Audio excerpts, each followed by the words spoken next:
Britain is considering military action against the Syrian government after a poison gas attack killed dozens, including children. Bashar al-Assad has been blamed for the chemical attack on a rebel-held suburb of Damascus on Saturday, a claim which he strongly denies. Devastating photographs of children struggling to breathe circulated on social media after families were reportedly found suffocated in their homes and shelters, with foam on their mouths. Reports suggested more than 500 people, mostly women and children, were brought to medical centers with difficulty breathing, foaming at the mouth, and burning sensations in the eyes. Theresa May has said the UK and allies are considering any action that is necessary in the wake of the attack. Asked if the UK would join any US-led military action in Syria, Mrs May said during a visit to Sweden, "What we are currently doing is working urgently with our allies to assess what has happened here. This has been an absolutely barbaric attack that has taken place. And, if it is clear that it is the responsibility of the Assad regime, it's yet another example of the callous and brutal way in which he's been treating his people. And we are clear that those responsible should be held to account. We are working urgently with our allies to assess what has happened. But we are also working with our allies on any action that is necessary." The US, UK and France were among countries that called for an emergency UN meeting on Monday. At the meeting, Russia denied that any chemical attack took place.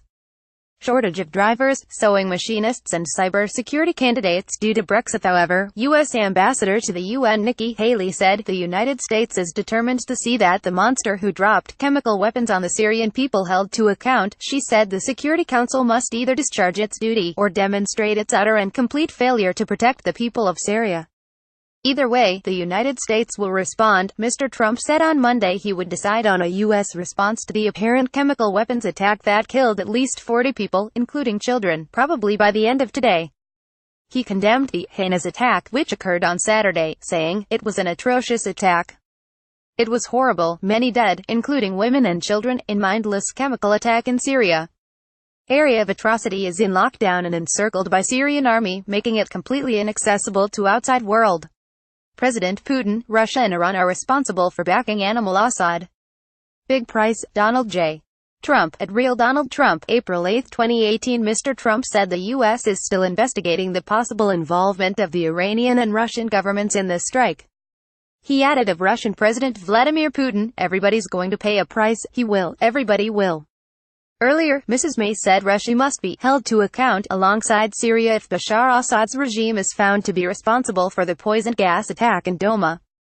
At a press conference during a visit to Denmark, she said, "If they are found to be responsible, the regime and its backers, including Russia, must be held to account." First ban on harassing women at abortion clinics could happen today. The PM said the attack in Douma was part of a troubling, wider pattern of acts of aggression and abuse of international norms on the use of chemical weapons.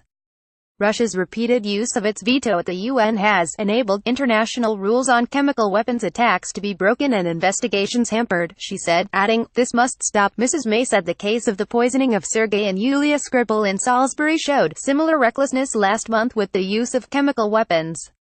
The UK's case for holding Russia responsible for the attempted murder of Sergei and Yulia Skripal is clear, she added. Foreign Secretary Boris Johnson said in February that Britain should consider joining military action against Assad's regime if there is fresh, incontrovertible evidence he has used chemical weapons against his own people. Mr. Trump branded Assad an animal in a series of posts on Twitter. He said, "President Putin, Russia and Iran are responsible for backing Animal Assad. Big price to pay." The attack comes almost exactly a year after a chemical atrocity in the northern Syrian town of Khan Sheikhoun killed dozens of people. That attack prompted the U.S. to launch several dozen Tomahawk cruise missiles at a Syrian air base. More harrowing conditions inside ship carrying 65,000 sheep for export. 3 British holidaymakers injured after double-decker tour bus crashes in Malta.